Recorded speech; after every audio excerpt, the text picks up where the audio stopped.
Now we start with the very important chapter, system of particles and rotation motion.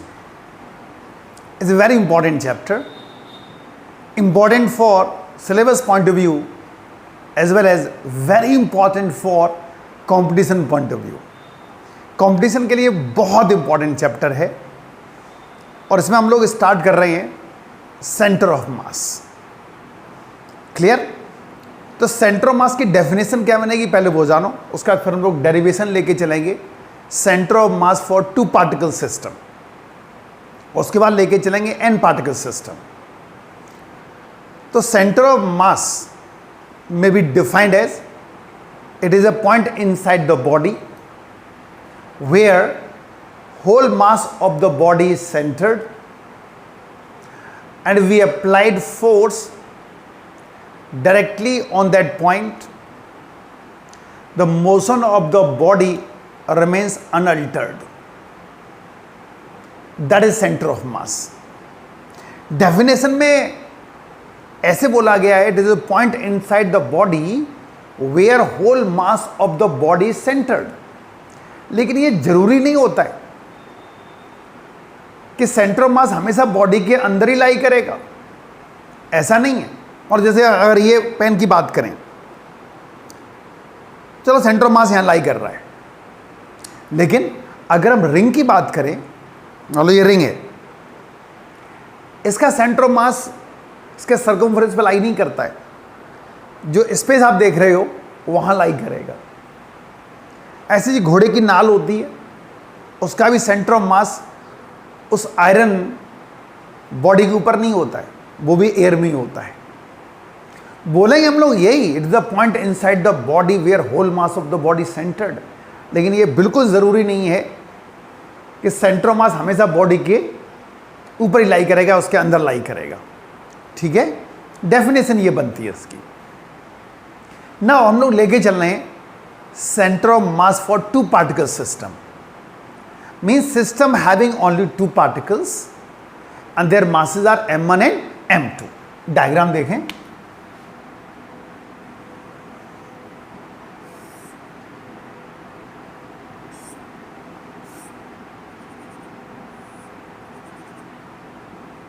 These are the two particles at A and B, and their position vectors are R1 and R2. R1, R2, these are the position vectors of these two particles. Their masses are m1 and m2. Suppose C is the point, and we assume that at C whole mass of the system concentrated. That means m1 plus m2. And R is the position vector of center of mass. Okay? Now suppose v1, v2, these are the velocities of particles m1 and m2. Also, there are two types of forces acting on the particles. One is internal force and other one external force. दो तरह के force लगेंगे. Internal force कभी individually zero नहीं हुआ करते हैं, but for a complete system always zero. Complete system के लिए हमेशा जीरो होते हैं, जबकि इंडिविजुअली कभी भी इंटरनल फोर्स जीरो नहीं होते हैं.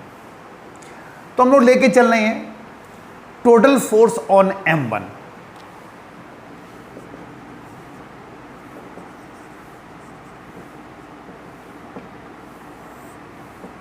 Total force on m1, external as well as internal forces.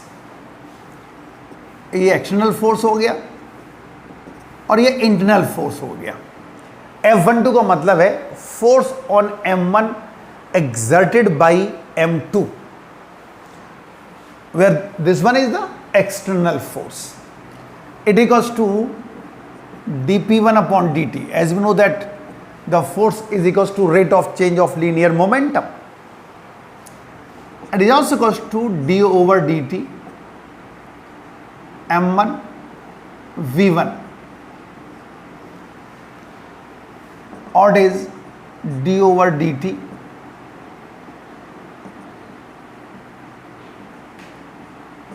v1 को हम लोग लिख सकते हैं dr1 upon dt।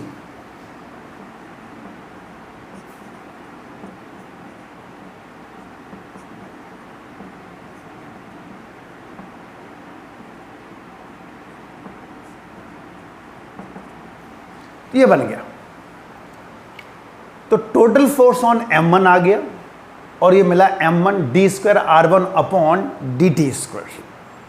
Similarly total force on m2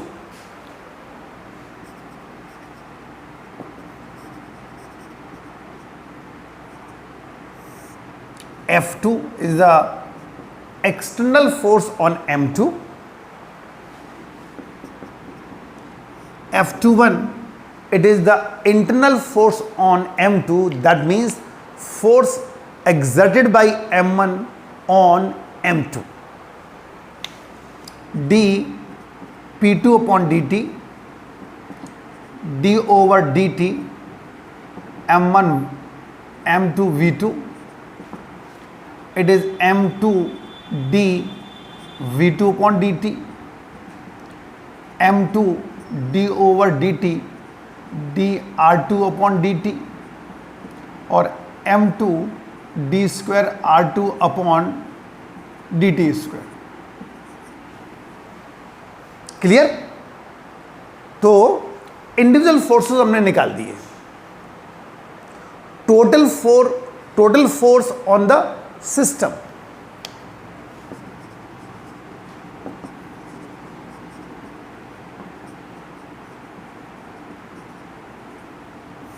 system के लिए सारा ऐड कर दो।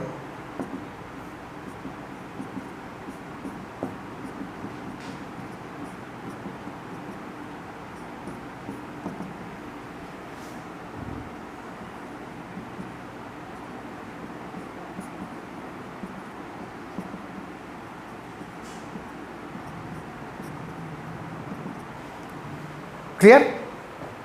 और मैंने आपको बताया था कि इंटरनल फोर्सेस इंडिविजुअली कभी जीरो नहीं होते हैं, लेकिन एक कंप्लीट सिस्टम के लिए हमेशा जीरो होते हैं। उसका रीजन है they strictly follow Newton's third law. They strictly follow Newton's third law, that's why this amount will be zero.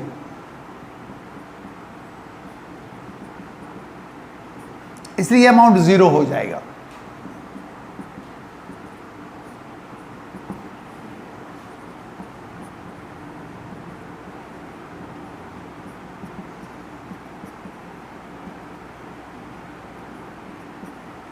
इसको हम लोग F टोटल लिख सकते हैं।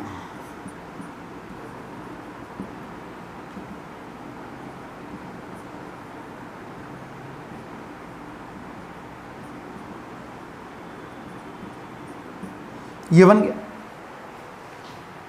टोटल मास से मल्टीप्लाई एंड टोटल मास से डिवाइड कर दो।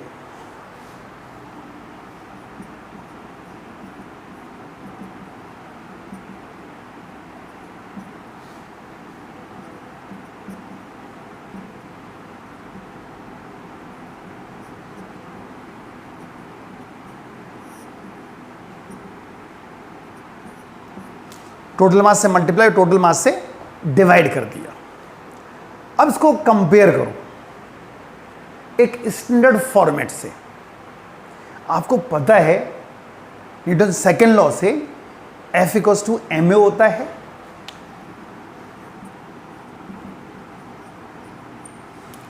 F equals to ma,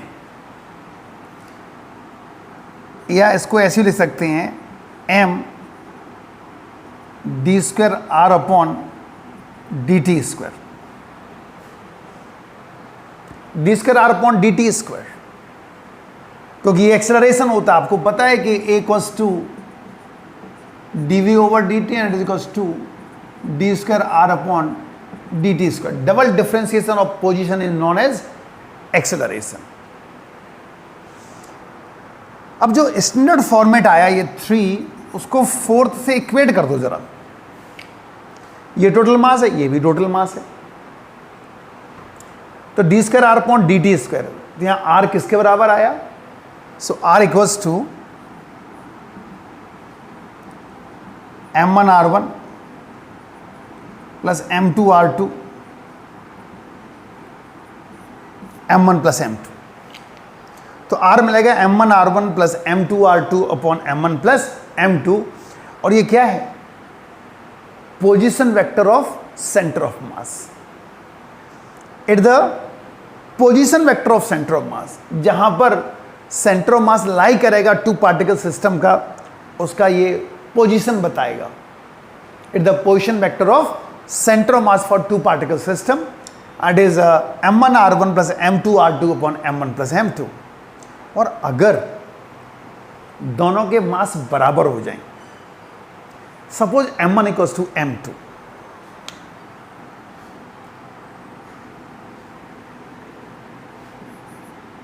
if m1 equals to m2 equals to m, दोनों के मास बराबर हैं, तो देखो r क्या मिलेगा,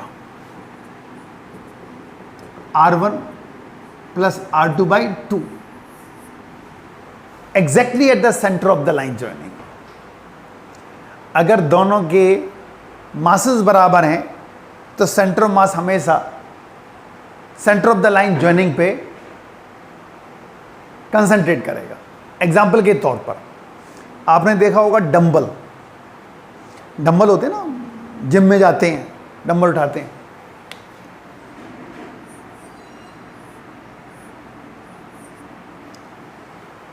ये दोनों बॉल्स का मास बराबर होता है, तो centre of mass exactly at the centre of the line joining पे डिपेंड करेगा, और इसलिए बहुत आसानी रहती है अगर हम इसको पकड़ के उठाएंगे, सेंटर ऑफ मास पे उठाएंगे तो आसानी से उठ जाएगा। कितना मुश्किल होगा जब एक बॉल को आप उठाना चाहेंगे, अगर सेंटर ऑफ मास पे डायरेक्ट फोर्स लगाएंगे तो आप उसको आसानी से उठा सकेंगे।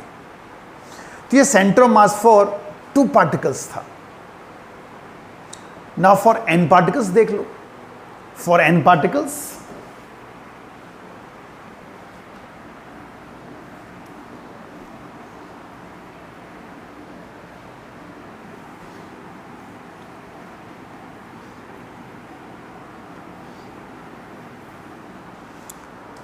तो फॉर n पार्टिकल्स तो जो पोजीशन वेक्टर का आया था उसी में हम उसको मॉडिफाई कर सकते हैं, r equals to m1r1 m2r2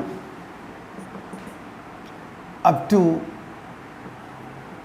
m1rn divided by m1 plus m2 up to mn।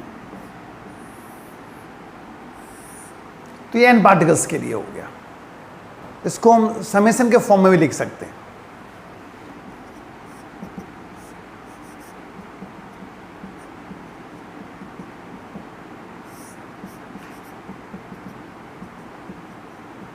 ऐसे भी लिख सकते हैं। अगर मैं सेंटर ऑफ मास के कोऑर्डिनेट्स निकालने हैं, if we want to calculate the coordinates of centre of mass, यानी अगर मैं एक्स वाई जेड कैलकुलेट करना है और सपोज टू पार्टिकल सिस्टम है तो दो कैसे निकालेंगे,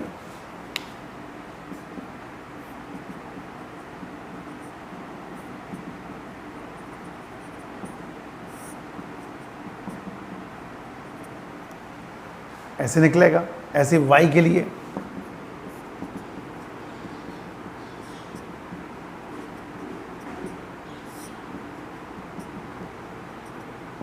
for z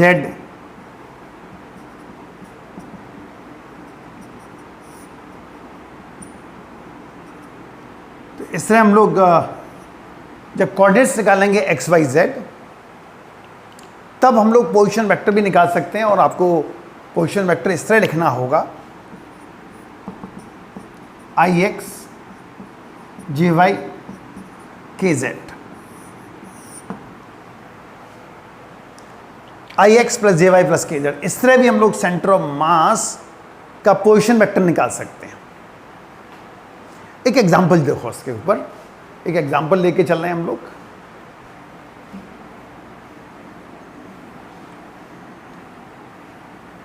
There are two particles and their masses are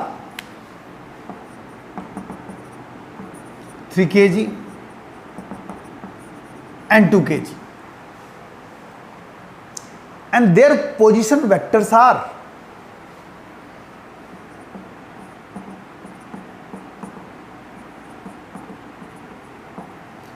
is the position vector for m1 and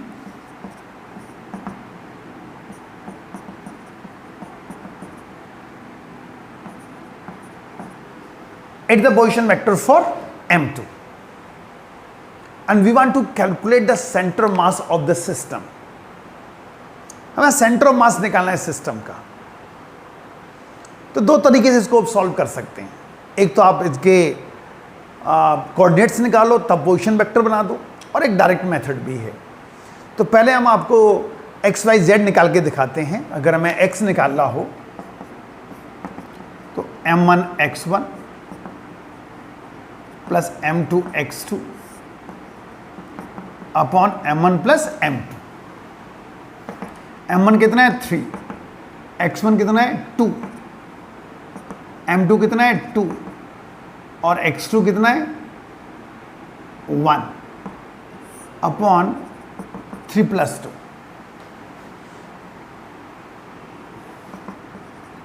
8/5 आ गया x।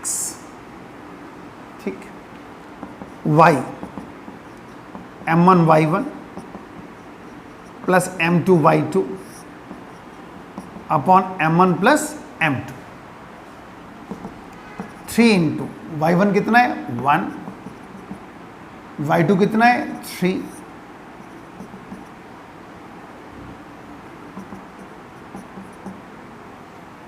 नाइन बाई 5 आ गया। z m1 z1 m2 z2 m1 plus m2। तो m1 3 है और z1 2 है, m2 2 है और z2 4 है। ठीक, 14/5 ये z आ गया। अब हमें अगर इसका पोजीशन वेक्टर लिखना है तो आपको पता है कैसे लिखेंगे। r equals to i x j y k z. तो 8/5 आई यूनिट वेक्टर हो गया प्लस 9/5 जे यूनिट वेक्टर हो गया प्लस 14/5 के यूनिट वेक्टर हो गया। इस तरह हम लोग सेंटर ऑफ मास का पोजीशन वेक्टर निकाल सकते हैं। ठीक है, पहले कैसे किया, पहले x निकाला, फिर y निकाला, फिर z, और एक फॉर्मूला आपको पता है आई x plus j y plus k Z. इसमें x y z की वैल्यूज लगा दी। ये एक तरीका हो गया। दूसरा तरीका भी जानो, सेकेंड मेथड भी देख लो इसका कैसे करेंगे हम लोग सेकेंड मेथड से। तो इसका सेकेंड मेथड ऐसे भी है, r equals to m1 r1 plus m2 r2 upon m1 plus m2। ऐसे भी हो सकता है। चलो ऐसे करके देखते हैं। तो r इक्वल्स टू m1 3 है और r1 है 2y प्लस जे प्लस 2k, m2 2 है, r2 की वैल्यू देखो क्या है i plus 3j plus 4k, m1 3 और m2 2 है। ओके, अब इसको सॉल्व कर रहे हैं। तो r equals to 6i plus 3j plus 6k plus 2y, इसको थोड़ा साफ करना पड़ेगा, तो 2y plus 6j plus 8k divided by 5, और आई जे जे के को हम लोग ऐड कर सकते हैं, लाइक वेक्टर्स हैं। तो अब लिखेंगे तो इस तरह लिखेंगे 8i plus 9j plus 14k by 5, और वही आ गया। चाहो तो उसको अलग से लिख सकते हो, ऐसे लिख सकते हो 8/5i 9/5j प्लस 14/5k। इस तरह भी हम लोग position vector of centre of मास निकाल सकते हैं। तो दो तरीके हो गए, एक तो आप इंडिविजुअल निकालो XYZ, उसके बाद अप्लाई करो, और एक ये डायरेक्ट मेथड है vector R equals to m1r1 plus m2r2 upon m1 plus m2, उसमें डायरेक्ट r1 और r2 की वैल्यूज लगा दी, m1 m2 हमें पता था, तो इस मेथड से हम लोग जल्दी सॉल्व कर सकते हैं। इस मेथड से जल्दी सॉल्व हो रहा है। तो इस तरह हम लोग सेंटर ऑफ मास कैलकुलेट किया कर सकते हैं, सेंटर ऑफ मास, और ये 2 पार्टिकल्स भी है, और सेम फॉर्मूला फॉर n लगा दोगे तो वो n पार्टिकल्स के लिए हो जाता है। ठीक है, और अगली वीडियो हम लोग कुछ इंपॉर्टेंट, कुछ अच्छे न्यूमेरिकल्स लेके चलेंगे सेंटर ऑफ मास के ऊपर। फ्यू इंपॉर्टेंट न्यूमेरिकल्स, कुछ NCERT के होंगे और कुछ दूसरी बुक से होंगे, लेकिन बहुत अच्छे न्यूमेरिकल्स होंगे सेंटर ऑफ मास के ऊपर, और जो स्कूल एग्जाम में भी आ जाते हैं और कॉम्पिटिशन्स में आए हुए। तो 4, 5, 6 के आसपास 5 और 6 न्यूमेरिकल्स हम लोग सेकेंड वीडियो में डिस्कस करेंगे सेंटर ऑफ मास के ऊपर।